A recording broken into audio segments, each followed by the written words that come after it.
ആരാണ് ഉത്തമഭക്തൻ? അതാണ് ശ്ലോകം 7 പറയുന്നത്. നോ മുഹ്യൻ, ഒരിക്കലും അവൻ മോഹിക്കുന്നില്ല. മോഹം വരുന്നത് മായ മൂലമാണ്.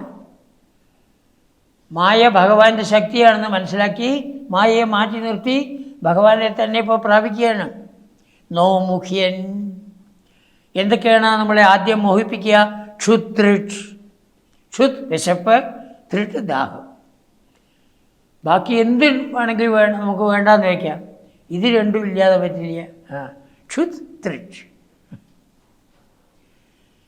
വിശപ്പ്, ദാഹം, ആദ്യൈഹി, പിന്നെ ബാക്കിയുള്ളതല്ല. ഭവസരണി ഭവൈഹി, ഈ സംസാര സാഗരം ഭവസരണി.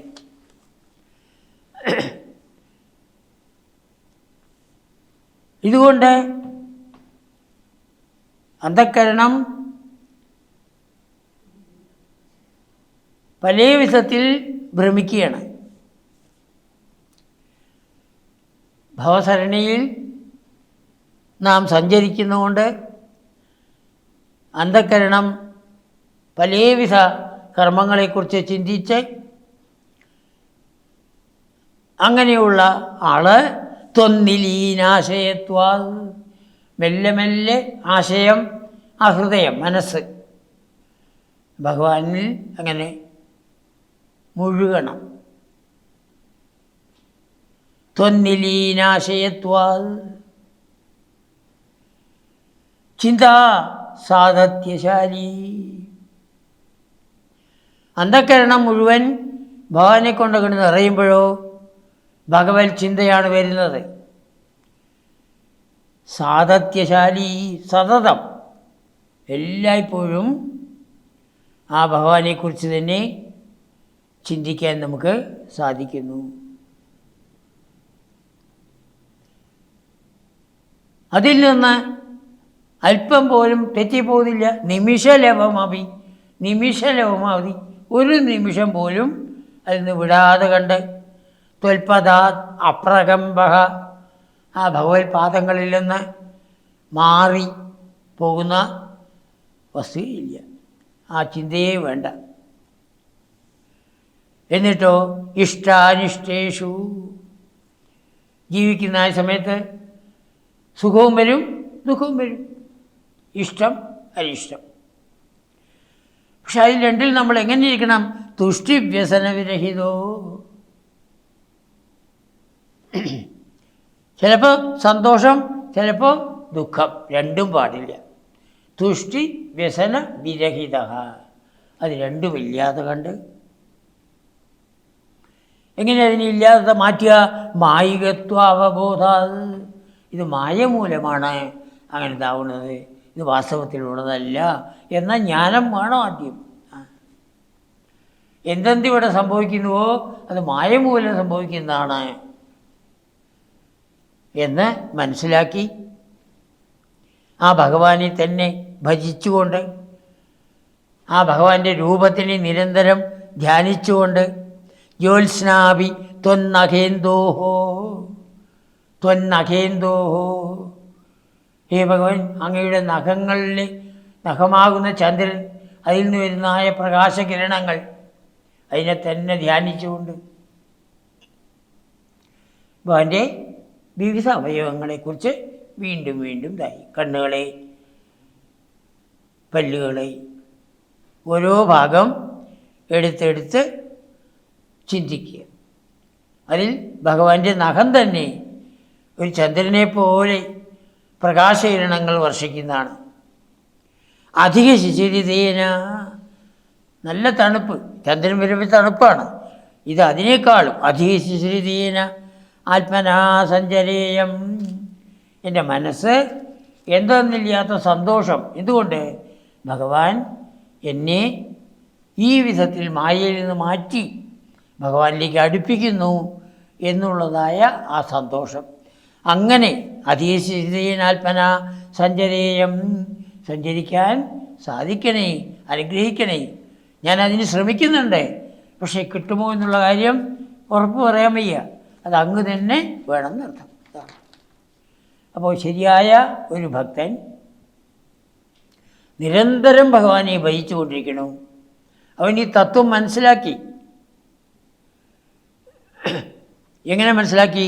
ചിന്താസാതത്യശാലി, എപ്പോഴും സതതം ഭഗവാനെക്കുറിച്ച് ചിന്തിച്ച് നിമിഷലോമി അഭിത്വൽപദാത് അപ്രകമ്പ, ഒരു നിമിഷം പോലും ആ പാദാംബുജങ്ങളെ വിടാതെ. പാദാംബുജങ്ങൾ ധർമ്മത്തിൻ്റെയും സത്യത്തിൻ്റെയും പ്രതീകങ്ങൾ. ധർമ്മത്തിൽ നിന്നും സത്യത്തിൽ നിന്നും അല്പം പോലും വ്യതിചലിക്കാതെ. ഇതിന് പറയണു, വിശപ്പും ദാഹത്തിൽ പോലും അദ്ദേഹത്തിൻ്റെ മനസ്സിന് ഇളക്കമില്ല. പിന്നെയോ സുഖദുഃഖങ്ങൾ വരുന്നു, അതെല്ലാം മായ മൂലമാണ് എന്ന് മനസ്സിലാക്കി ആ ഭഗവാന്റെ രൂപത്തിൽ, ആ ഭഗവാന്റെ വിവിധ അവയവങ്ങളിൽ നിന്ന് വരുന്നതായ ആനന്ദം, ജ്യോത്സ്നാഭി ത്വന്നഖേന്ദോഹോ, ആ നഖത്തിൽ നിന്ന് തന്നെ, നഖമാകുന്ന ഇന്ദു, നഖമാകുന്ന ചന്ദ്രൻ, അതിൽ നിന്ന് തന്നെ ജ്യോത്സ്ന കിരണങ്ങൾ, പ്രകാശകിരണങ്ങൾ വരുന്നു. അതുപോലെ എല്ലാ അവയവങ്ങളിൽ നിന്നും, കണ്ണിൽ നിന്ന്, മൂക്കിൽ നിന്ന്, വായിൽ നിന്ന്, കൈകളിൽ നിന്ന്, എല്ലാ അവയവങ്ങളിൽ നിന്നും ആ ആനന്ദം വരുന്നു. അതുകൊണ്ട് അധിക ശിശിരേന, ചന്ദ്രനിൽ നിന്ന് കിട്ടുന്നതിനേക്കാളും അധികം തണുപ്പ്. അങ്ങനെയുള്ള മനസ്സോടുകൂടി അഹം സഞ്ചരേയം എന്ന് ചില പുസ്തകത്തിലുണ്ടാവും. രണ്ടും ശരിയാണ്. സഞ്ചരേയം, സഞ്ചരിക്കുവാൻ അങ്ങനെ അനുഗ്രഹിക്കണമേ എന്നർത്ഥം. തത്വം മനസ്സിലാക്കുക. മെല്ലെ മെല്ലെ ഈ മായയെ മാറ്റി നിർത്താൻ നമ്മൾ ശ്രമിക്കണം. അതാണ് ഭഗവത് ധ്യാനം കൊണ്ട് മാത്രമേ സാധ്യമാവൂ. ദ്വന്ദ്വാനുഭവങ്ങൾ ജീവിതത്തിൽ വന്നുകൊണ്ടേയിരിക്കും. ആ ദ്വന്ദ്വാനുഭവങ്ങളിൽ മനസ്സൽപ്പം പോലും ഇളകരുത്, പ്രകമ്പിതമാവരുത്. സമത്വമാണ് വേണ്ടത്. അതാണ് ഭഗവാൻ ഗീതയിൽ തുടക്കത്തിലേ പറഞ്ഞത്, സമത്വം യോഗ ഉച്യതേ. യോഗം ഭഗവാനുമായി ചേർന്നിരിക്കുന്ന അവസ്ഥയാണ് യോഗം. ഈ മനസ്സിൻ്റെ സമനിലയാണ് യോഗം എന്ന് പറയുന്നത്. ആ സമനിലയിൽ എടുക്കൂ. സുഖം വന്നോ ഭഗവാന്റെ അനുഗ്രഹം, ദുഃഖം വന്നോ ഭഗവാന്റെ ഇച്ഛ. ഇനി അതിൻ്റെ കാരണം അന്വേഷിച്ചു പോയാലോ, കഴിഞ്ഞ ജന്മം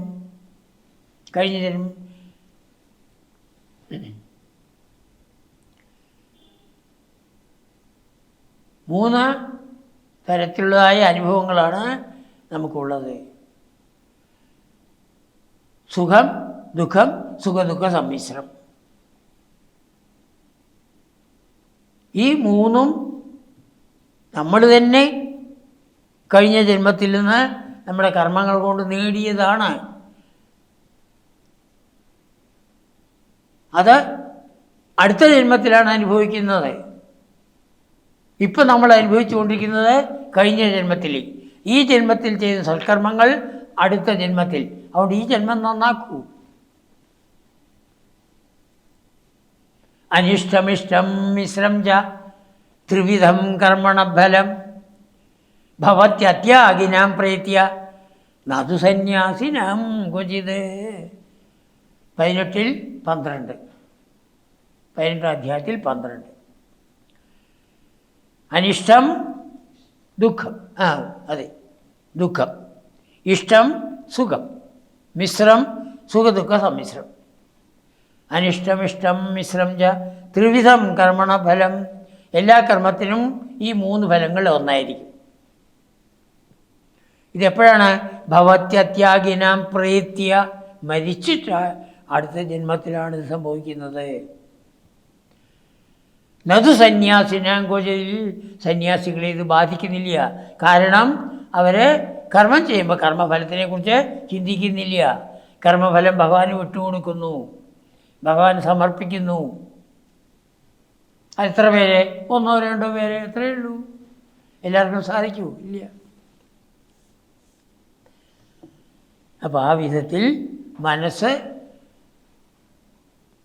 സമചിത്തതയോടുകൂടി ഇരിക്കട്ടെ.